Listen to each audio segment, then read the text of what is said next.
Please consider supporting Black Women United YEG for the protection and advancement of Black women and girls in Alberta. You can learn more about them at bwunited.ca. They are always looking for donations and volunteers. So please, again, support Black Women United YEG for the protection and advancement of Black women and girls in Alberta. Again, that website is bwunited.ca. Hey, this is Nicole calling from Hamilton, and I needed to let everyone know that I really proudly support Vish and Creative Control. I have for many years, I will for many more, as long as he keeps delivering these amazing interview podcasts. When you hear one of Vish's interviews, you think he's known this guest for years, they're good friends, but the truth is he approaches every interview, whether it's sort of up-and-coming indie artists or established icons or like famous, intimidating comedians with a really deep, genuine curiosity, as though he's never met this person, and the same really warm candor, as though he's known them forever. I think it really lends to a great chat, no matter who he's talking to, and for that reason, I think you should throw Vish, $1 a month? He's got jokes. The jokes make it worth it. Support Creative Control on Patreon. To make your flexible monthly donation to Creative Control, please visit patreon.com/Creative Control today. I'm Vish's wife, and remember, when you name a dog Janet or Timothy, you are dragging humanity down just a little bit. Yeah. Black Elvis and Dr. Doom robbed the corner shop, just got off in pursuit by two cops. They said it was two men doing the mock of the two men in hip-hop with ski masks and flip-flops.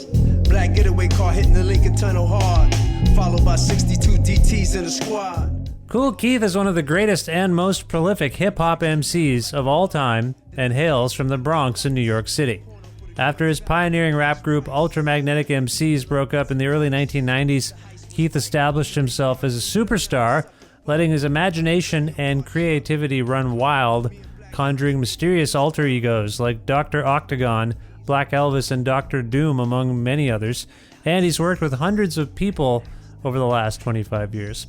His latest collaboration is with the Nashville power violence duo Thetan, whose excellent new album together, Space Gore-Tex, is out now via Anti-Corporate Music.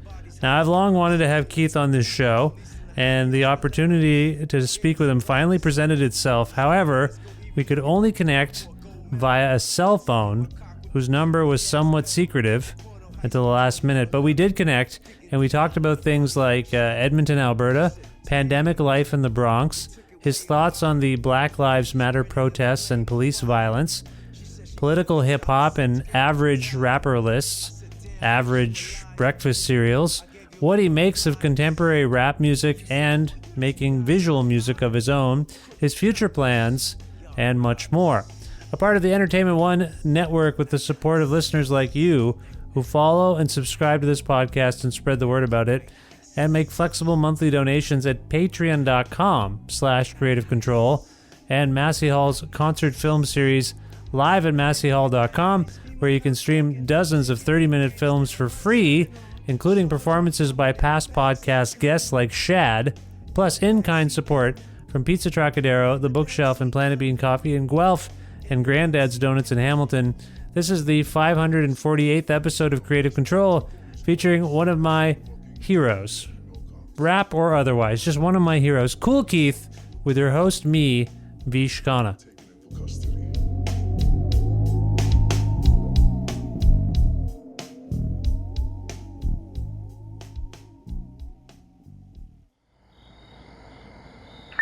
Dispatch, this is Sheriff Tub Tucker. Just where the hell is Officer Lola?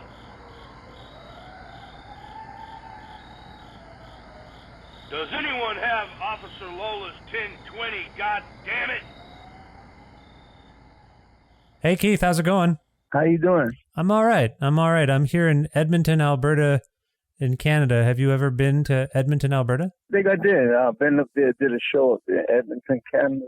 Yes, little hockey city, right? That's right. Remember Wayne Gretzky? Yeah. He comes from there? Well, he played here. He's from Ontario, where I'm originally from. I just moved here. Yeah, I've been up there. I did a show up there. Yeah, I saw you play in Hamilton, Ontario once. Yeah, I did a show up there. At night it was very cold up there. Yeah, it gets cold. But you're from New York. Doesn't it get pretty cold in New York? Not like Edmonton. Fair enough. You're in the rich Edmonton section, huh? We're doing all right. We're doing okay. We'll see how we do. My wife and I and our kids just moved here. Oh, okay. Where from? We're from Ontario. I lived in Guelph, Ontario, which is about an hour outside of Toronto. Yeah. Maybe you got an apartment up there for me. In Alberta? Where you at? I'm in Edmonton. You want an apartment? Yeah. Okay. I'll look into it and send you an email. How about that? Okay. You got studios up there to record? I think so. I just got here, so I'm still trying to. I got here and then everything got shut down. Everything got shut down as soon as I arrived, basically. Oh, okay. So you like it up there?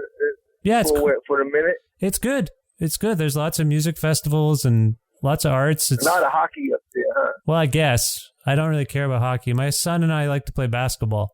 Oh, okay, that's good. As they say, I hope you can jump. You can jump? I can jump a little. Yeah. I'm 6'2". Well, can you dunk? Nah, I don't have it anymore. I'm 42. I can't do it. Oh, no.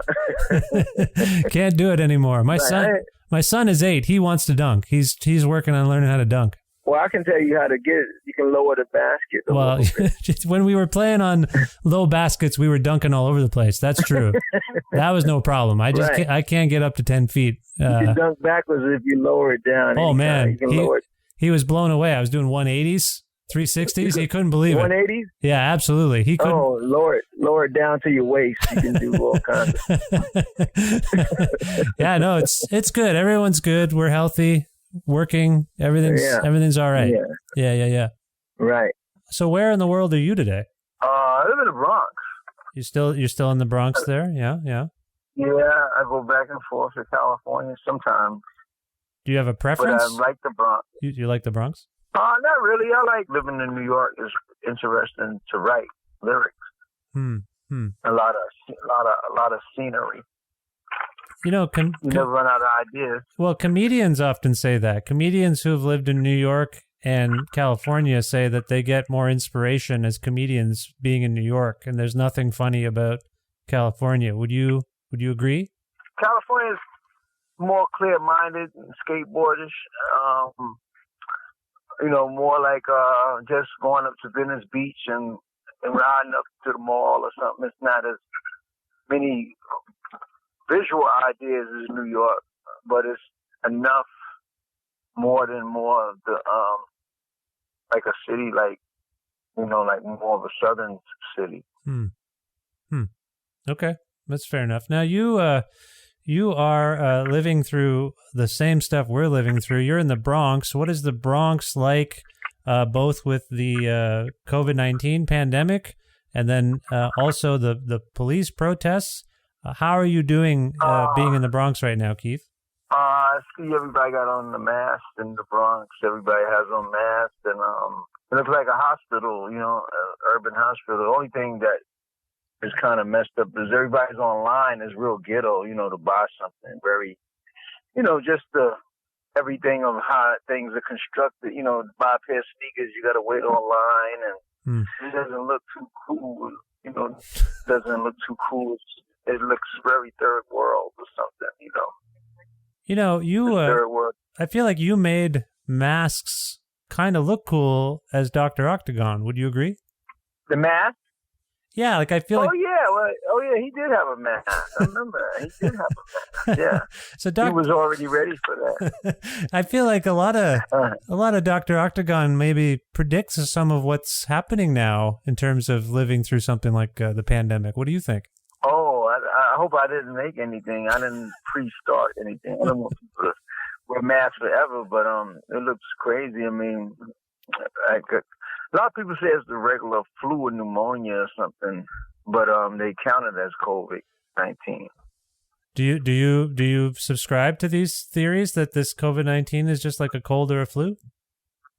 It could be a lot of people, like you said, just in general, like you said, everybody just started learning to wash being germ aware and washing their hands in restaurants, and it was a lot of stuff anyway that was contributed to that. Anyway, you have the heroin users and everybody's just chilling out in the McDonald's with where the kids are, the heroin users. But I seen that before this. It had to be a place for this stuff to get better. Right. As awareness, washing your hands. Because, I went into a store one day and I saw a heroin user, like, he was inviting himself to the bread. He was touching all the bread. Like, I walked in on him in the store and I said, "Where's your gloves?" He was like, I got gloves in my pocket, but he never pulled them out, but he was in there touching the bread. Like the rolls. He was in the rolls, like bumming, like really going through them like he owns them all. Yeah, he's pawing at the rolls. But imagine how many people like him that don't get caught.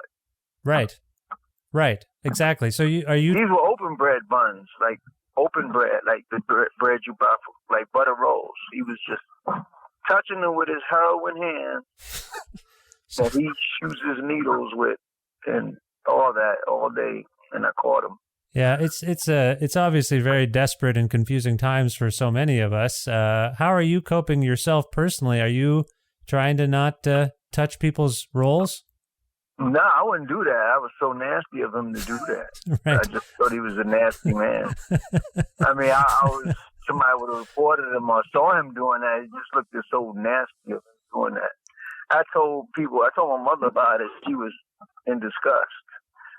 Right. Because she liked to buy the little butter rolls and stuff too, so everybody got disgusted when I told them about it. And there was the store they like to buy. They like to buy rolls too. Those rolls, like sometimes Whole Foods have those open, cinnamon rolls. Kind of like a lot of those places have those open, invitation to the donuts. You get them yourself. Yeah, right. And he definitely was making himself helpful. Okay. Well, yeah, people need bread and dough. That's been a big thing. Everyone's baking bread. They need that dough, Brett. Yeah, absolutely. They need that dough. Yeah. So I was listening to this new record, Space Gore-Tex, which is who? Yeah. It's you, and what is the name of the band that you're playing with? Tethan. Yeah, I didn't know how to pronounce it, so I wanted to ask you about it. It's a really cool record, and congratulations on this. First of all, how did this collaboration start? Well, I had gotten hooked up through Eric sent me the tracks, and they were doing like bass line stuff, and I rapped on the project. It was pretty nice. You get asked to rap on lots of stuff, right? Yeah. Yeah. Okay. Because, I mean, to me, you are the legendary Kool Keith. Like I love you, Keith. I hope you know that. Oh yeah. I mean, yeah, I am. Do you know that I love you personally? Did you know that? You? Yeah. Oh, I don't know you love me. Okay, well, I love you. I just want you to know that I love you. If I made beats, I would ask you to rap on my beats. So I can understand why the fellas in Tethan would ask you to rap on their stuff. Now, you are... Rapping on you got to be. I mean, look, you'll pay me. I guess you'll pay me like you love me. Yeah. Well, if I have some money and I have some beats, I may contact you. I mean, you love me enough to pay me. Yeah. That's a significant question. Do I love Kool Keith enough to pay him? I think I do. I think there are people who do. Absolutely. But in a good way. Yeah. In a good way. Exactly. Now, Space Gore-Tex, you have long been obsessed with space. Intergalactic themes have shown up in your music. We are now, your president is in love with something called Space Force. What do you make of Space Force? Donald Trump? Yeah, he started a thing called the Space Force. Where he wants to go into space with the astronauts and take over space. He wants to go into space? Absolutely. He started a thing called Space Force. Have you not heard of Space Force? I never heard of it. He started an army, an outer space army, that he wants to launch into space so that we can take over outer space. And I thought you would, on some level, I thought you would appreciate that because, I mean, how long have you been interested in outer space? Since you were like a little boy? Yeah, you're right. I was space driven since I was a kid. I like space. So, in terms of the themes on Space Gore-Tex, is Space Gore-Tex, because I hear a lot of stuff about police, a lot of cops, that shows up on Space Gore-Tex, but what does it have to do with outer space per se? And space don't go together, right? No, I maybe not. I don't know. Do you did you come up with the theme of Space Gore-Tex? Yeah. I didn't come up with the whole theme. I was like, I participated in the theme. It was it fit down my alley. And so what was it about space that intrigued everyone working on this project? Were you saying something in particular about outer space? The sound and the theme of it. Oh, it sounds like outer space. Yeah. Okay.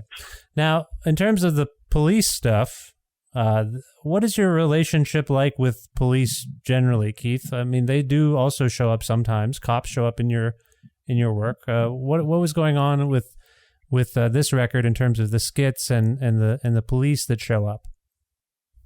It was just a theme.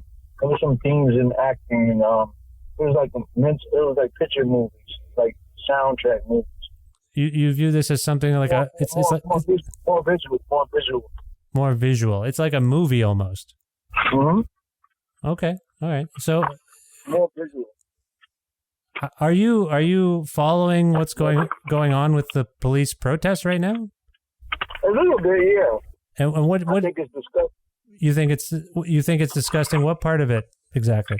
Yeah, just because they wear badge, they have to do a lot of stuff to people that's really visually ungraphic for people to see. Just all the stuff. And, they strangled, the guy over cigarettes, and George Floyd and all those people, kneeling on their necks like they wrestlers and stuff. They took it too far with how they arrest the person, basically. Yeah. They went overboard with how they arrest the person or how they handle the person just because they wear a uniform. When those people go home every day without a uniform, but when they put on a uniform, it doesn't give them the right to treat people like animals. Yeah. Growing up, where did you primarily grow up, Keith? Oh, in the Bronx, in the South Bronx. Okay, so you grew up in the Bronx. Did you have encounters with the police growing up in the Bronx that sort of stick out in your mind? I got caught with different things, weed, and when I was younger, hopping the trains and stuff like that. And I got caught by bombs. No, I don't carry bombs. I'm just saying. Oh, sorry, I missed that. I just got. I missed what you said there. You got caught carrying bombs? Is that what you said? Nah, I said I got caught with some cannabis. Oh, I see. Yes. Cannabis. And then, I had that thing on my record. That's why I couldn't get in Canada for, still to this day. And this happened in 1980, 85. Yeah. I mean, I come to Canada, but they still, that's look how many years ago was that? It sounds from your tone that you clearly think that that's dumb and unfair. Do you have any perspective as we're talking about the way Black people, African Americans in particular, are treated in your country? Do you have any perspective on that based on your own experiences? I just think it's out of order, basically. I don't know why, they keep doing that. It's it's been a long time. As times are more modern, it's I don't know why they're doing that at all. It doesn't make no sense. It's it's to the point that people are tired of it. Everybody's fed up with it, and it went to some point of boiling over now. So it doesn't make sense. Yeah. Do you in your sort of back catalog, in your history as an artist, can you think of instances where you tried to talk about things like this? I think of you as a very funny and amazing rapper, and it's always very fantastical, I like your storytelling. Yeah. But Have you avoided? Would you say you've kind of mostly avoided sort of the talking about politics or making political statements in your work? Politics? Yeah. Yeah, that's one thing I wasn't a politic person. I mean, I think when I was rapping, the only politic rapper was Chuck D with Public Enemy, was mostly the only politic rapper, then everybody else had their own lane.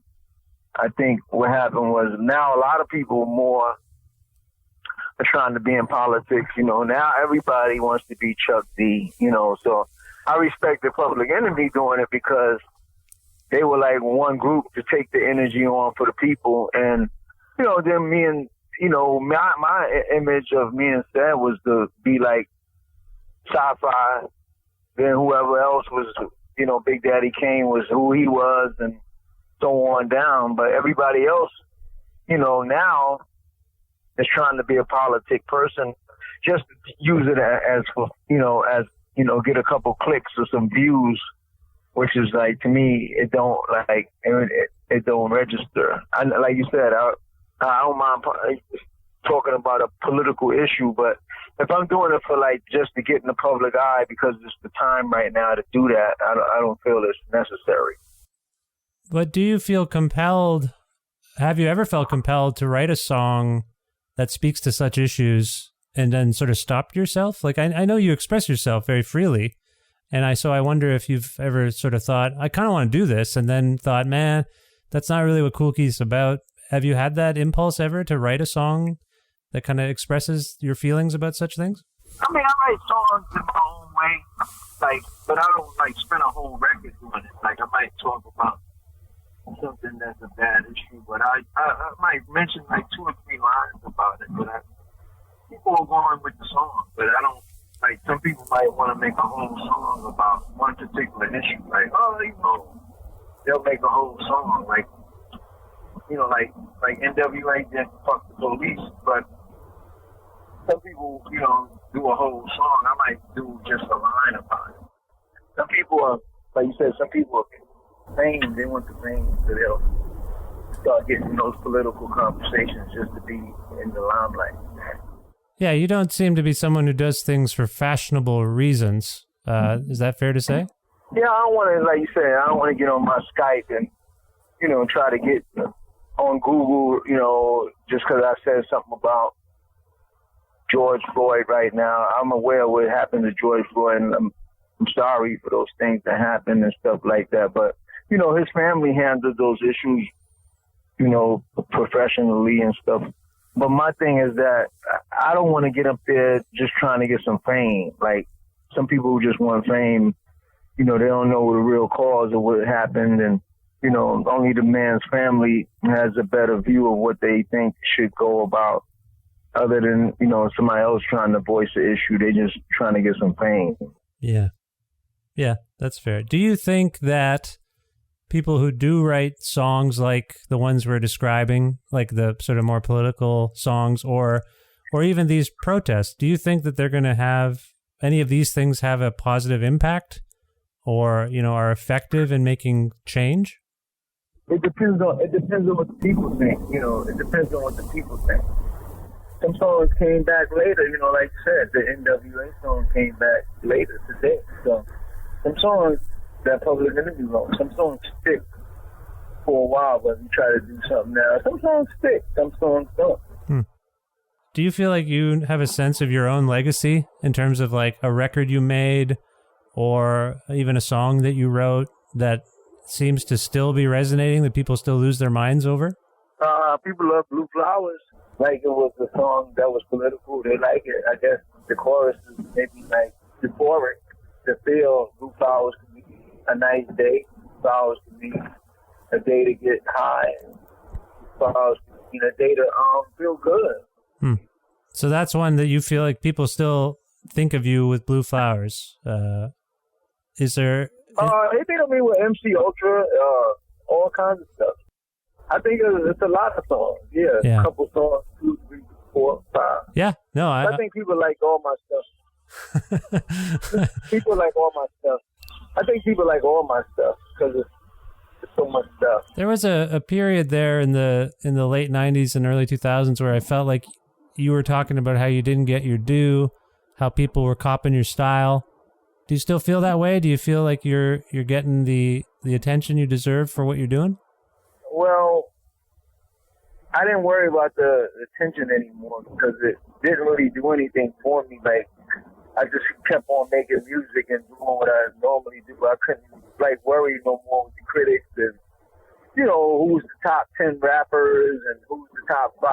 And people were just making up all kinds of stuff after a while. I started, setting my own mind to feel like I did accomplish a lot of stuff. So I'm not going out to try to kiss people, ask for the credit I deserve. But I already presented myself with the credit. Now I don't have to worry as much. I got comfortable. I didn't really get depressed of feeling like if my name wasn't mentioned in something or, people didn't put me in whatever category for that and this. And people had groups come out after me and they were supposed to be the top group. Or I got comfortable with it myself to relax more before I was anxious about, a rapper might, or somebody that works in the media put me not in the top 10 rappers or not in the top 50, not in the top 30, or if they did or didn't, or if they put me at the bottom, or, I just got my mind mentally set to deal with that stuff from the past, and I blocked it out because it's all and one opinion don't matter anyway. I care less about the opinions of what people thought. So everybody always want to make up something. You got people that come out after you. You got magazines, all kinds of people that come out after you. They want to make a list up. You got people that's in all kinds of, organizations and medias. They want to make a list up later. Who's the top 10 best groups? Who's the top 5? Anything, any category. Who's the top 5 singers? Top rapper, and and then those lists became monotonous too. They, you started seeing the same people. Jay-Z, Nas, and Biggie. I like all those guys. It was just getting to be monotonously the same people. So all the people around the critics and the media started using those people all the time and everything. Everybody took to one thing. The same artists. Same singers. Yeah. It got to be monotonous. So I didn't care no more after that because I was like, these are already set lists that people automatically find off the internet. Those lists are anyway pre-made on the internet. They just for a person that don't even know rap at all, they'll just pick those lists off the internet. You could probably Google a list yourself and find particular names are going to be on the list that's normally on the list anyway. They didn't take their time to I made a list on my internet page, which is a more legitimate list where you don't usually hear the same people as the top rappers. You just pick out specific people that I got Chino Excel on my list. I got, I would have a list with different kinds of people, the list makes sense. Whereas other people just a media list, just to get in the limelight. It's like you just using whatever you need to say to sound like you know what's going on with you. Let me use Jay-Z and Nas and Biggie, and so of course those are good rappers, but don't put it's more like a cliche media. Yeah. Just a cliche media. Cliche. It's the average pre-recorded list that's already out for a critic to grab off the Google or the internet. Which I could disagree with. It's a billion rappers that are good, but those lists that they use for time, Jay-Z's on my list, but when you start in the same particular guys in the same order, it's just a Google list that America made. Yeah. But it's the average list, so it's the average list. I call it the average list. Do you have Everybody got the average list. Everybody uses the average list. Right. It's not like a list that somebody else has. So everybody uses the average list. So I don't pay no mind to the average list. That's what I'm going to start calling it. It's the average list. Like, Yeah. It's not like, it's like when you watch the Grammy Awards, the average winners, the average list, the average, everything is the average thing. So when you watch all the different awards, it's the average people, the average Globe Awards, the average winners, Denzel Washington, the average movie stars, DiCaprio is always going to win something, Denzel, and you got, who else? It's like the awards. Lady Gaga, going to win something. It's always the average list, Right. Do you have it ain't like an artist. I was just going to ask. It ain't an artist you never saw. Right. It ain't an artist you ain't never. Yeah, you're saying the average is. It sounds like your average could mean established, previously established. It's just a constant, yearly, just regular thing. It's like stuff on the shelf. You always gonna go in the store. They got Quaker State oatmeal on the shelf. They got Kellogg's cornflakes is on the shelf all the time. That's the same with the media. They're gonna, everybody that they call up for the awards is on the shelf already. Like, the same token names is on the shelf. You always have Kellogg's Special K's on the shelf, Raisin Bran. That's how those events become. Yeah, no, I hear Raisin Bran and cornflake and Kellogg type artists is always on the shelf. That's I appreciate what you're saying. Yeah, they're not gonna put a new cereal like banana Coke. Banana Nuggets came out, like new Kellogg's Banana Nuggets or something brand new came out. They're not doing that. They got their regular cornflakes up there, Raisin Bran. Totals, Special K. That's what I consider that media stuff is average artists. Your average artist every year. Your average movie stars, same cast, same Grammy Award, same shit, same people. So if Kool Keith was a cereal, same Heidi Klum, same Katie Holmes. Same corny ass black tuxedos they wear. Yeah. Nobody comes up there really with a yellow tuxedo on. Right. You seem to be fixated on the color yellow. If Kool Keith was a cereal, would you be Banana Nugget? Would you be Banana Nugget if that was you? Is that you as a cereal? All those lists.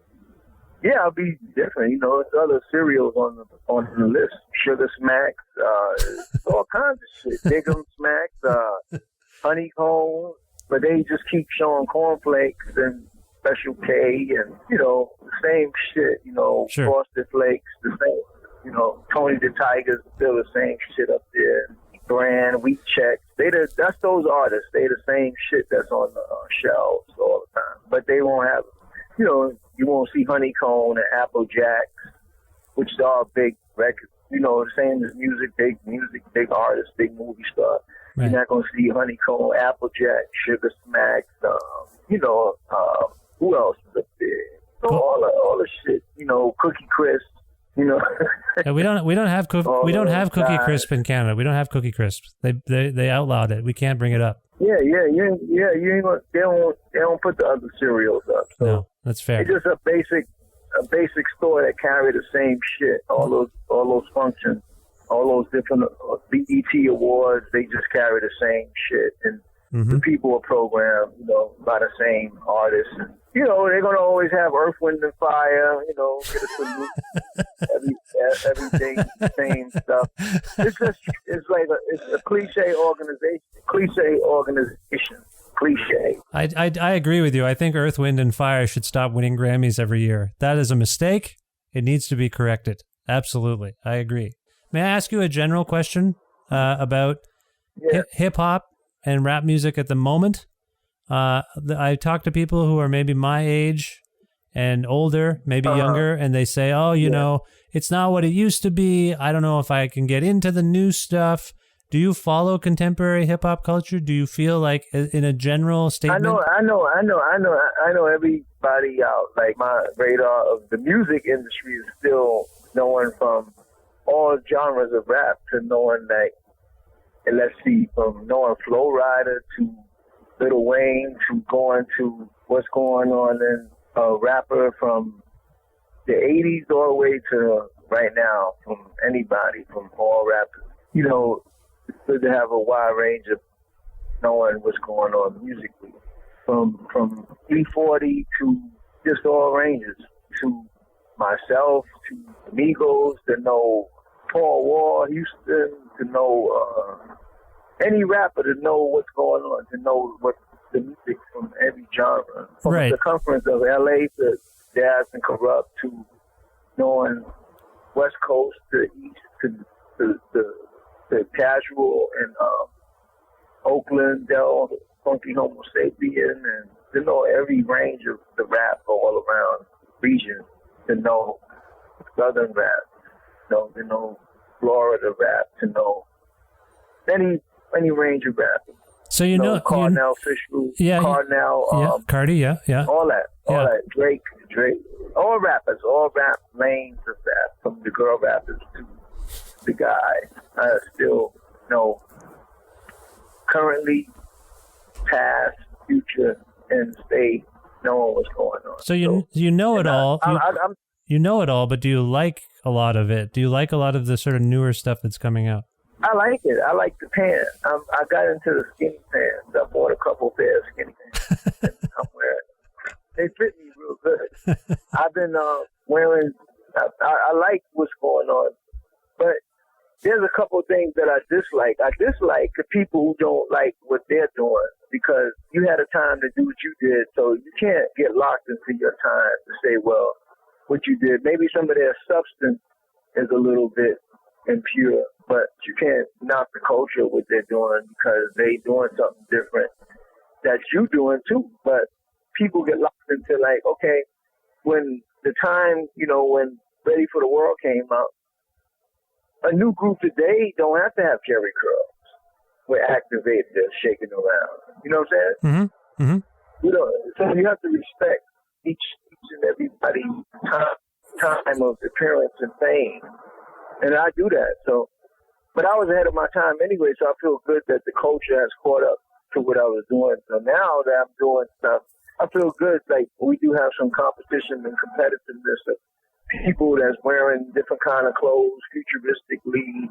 We're not primitive anymore. We don't have to have baggy pants and a dirty black T-shirt on, and so everybody don't have to have pants, that's so big no more, whatever.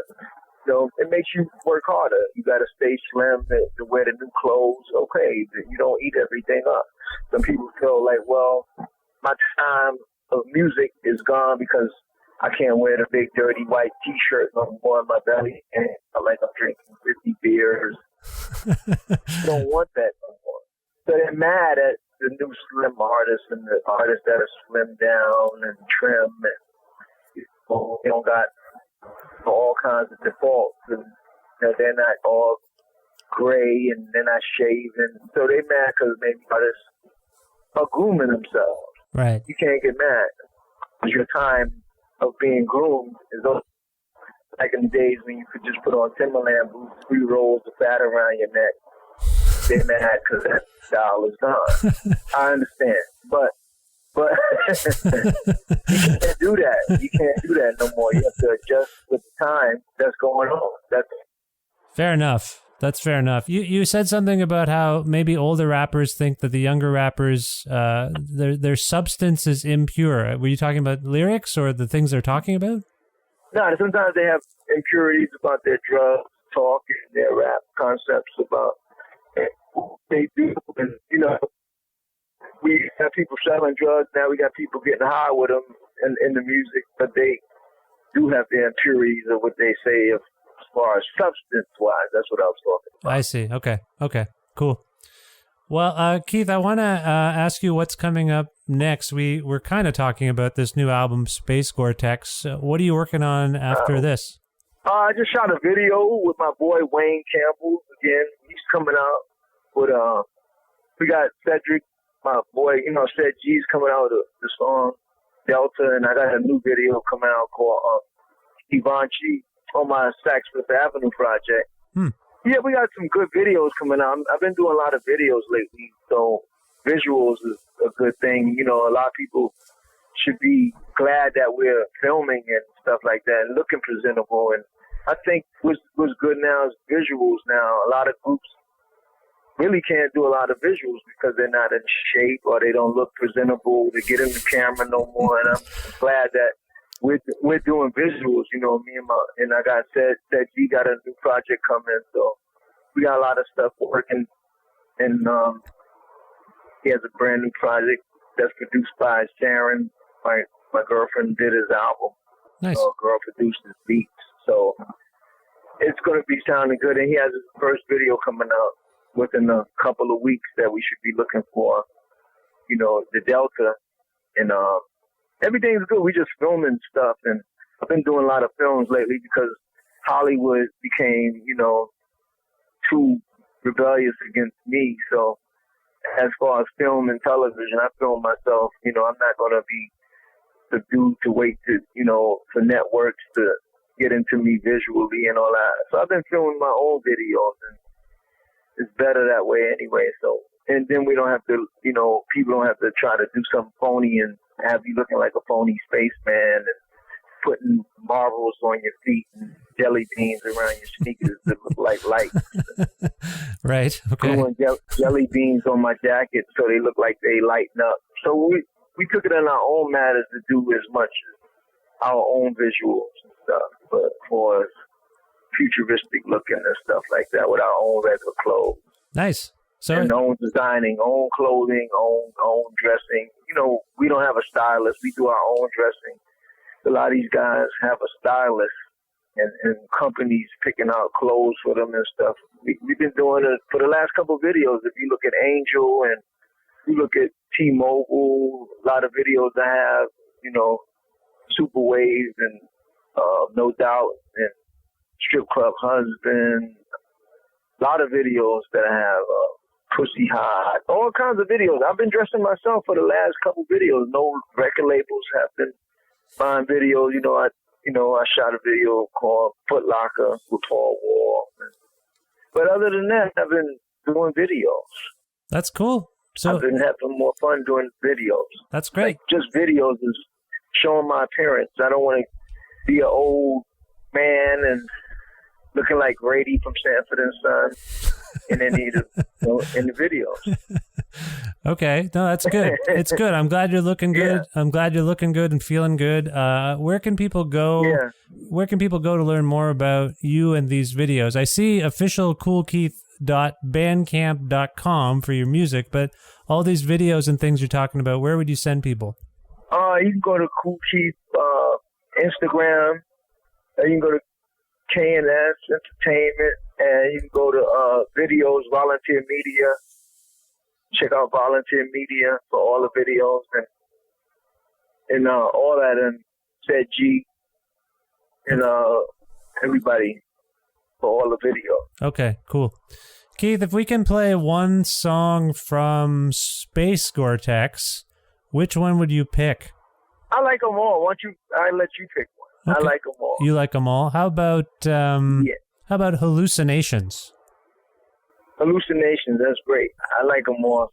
That's another thing too. A lot of people used to ask me, what's your favorite album? What's your favorite song on that album? I always say I like them all because it's like your kids. If you have a family and you have 10 children, do you like just one of them? Yeah. Right. No, you can't do that. You have to like them all. That's just the rules. Yeah. My kids, my music is like my babies. So I like them all. I like them all. My albums are like my babies. I like them all. And I did 2 albums this year, Saks Fifth Avenue and Keith, Computer Technology. I did more than that. Like you said, I did 3 albums. And I did the Court D-Times album, so I have 4 albums this year I did. People can... And the Saks Fifth Avenue album. Right. And again, is your Bandcamp the best place to find all that stuff? I guess you go to Amazon, but you can pull it up and get everything. And I like to thank all the people who support the stuff. And, you know, year round that I stay in the business, remember, I do it independently for you because I'm always spending money working on projects and recording and keeping stuff out there without a label. So a lot of these guys just want the fame. They just, you know, they sign to these labels and stuff like this. I'm doing it with no label. So this is all independent work, just hard independent work. Well, it's one of the reasons some of us think you're a real hero, Keith, and I thank you for all your work. And also for this time. So the new album is Space Gore-Tex, Kool Keith, and Thetan. This is Hallucinations. Keith, thanks again, man. Hold on, and you get Sedgie's album too on Spotify and Amazon, and his Delta single out on iTunes. Okay. You know, my partner Sedgie has an album coming out, and right now we're all headed into the Space Gore-Tex. All right, Keith, thanks for this. Best of luck with everything. Stay safe, and I hope we talk again sometime. Okay, thank you so much.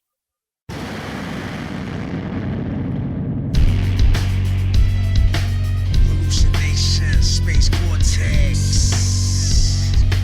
Hallucination, Space Gore-Tex. Hallucination, Space Gore-Tex.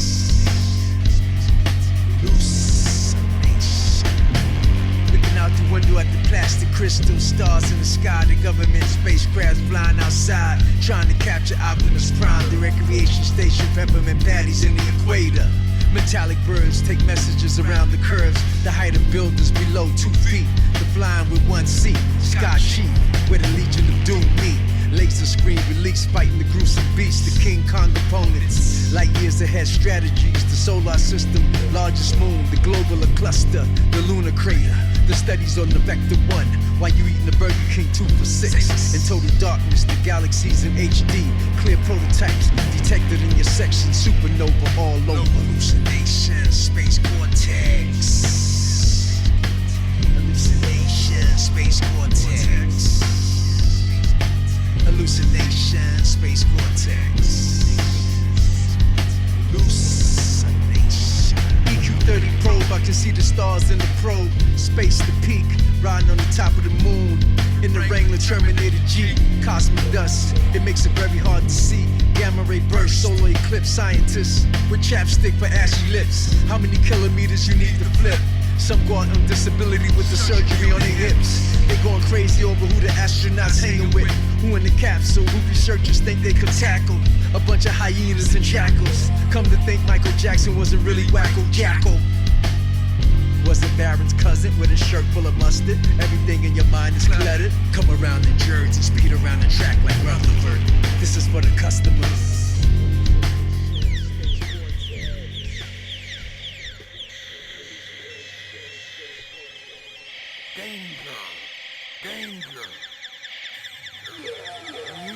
Hallucination, Space Gore-Tex.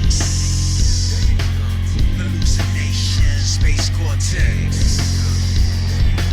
Hallucination, Space Gore-Tex. Space Gore-Tex. If you think I'm out there, and if you hallucinating, and if you think I'm hallucinating, watching you hallucinating, you watching me hallucinating, watching you hallucinating, or you watching me watching you hallucinating. Hallucination.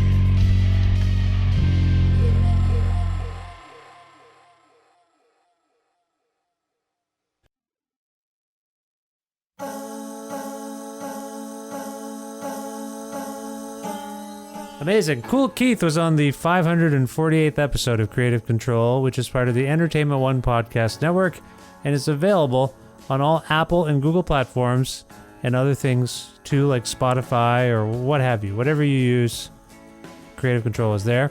If you can't find an episode that you've heard about and are looking for, or if you want to learn more about me and sign up for my semi-regularly scheduled newsletter, please visit my website, vishkhanna.com.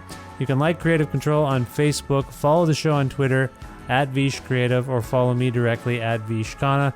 Also visit patreon.com/Creative Control to make a flexible monthly donation to keep this podcast going. Again, $6 or more gets you access to exclusive content. So if you're interested in even more audio content for your ears and your brain and other parts of your body, go to patreon.com/creative control.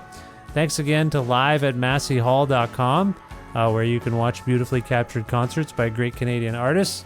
Also, Pizza Trocadero, The Bookshelf, Planet Bean Coffee, and Granddad's Donuts for their in-kind support for this show. Thank you, Jim Guthrie, for lending me some music to play on this show. You can learn more about Jim and his work at jimguthrie.org. And finally, thank you. Thank you for listening to this episode with Kool Keith, and for listening to other episodes and subscribing to the show and following the show and keeping tabs on the show. It means a lot, and I will talk to you very soon. Stay safe. Take care of yourself and your friends and your family and your communities, and bye for now.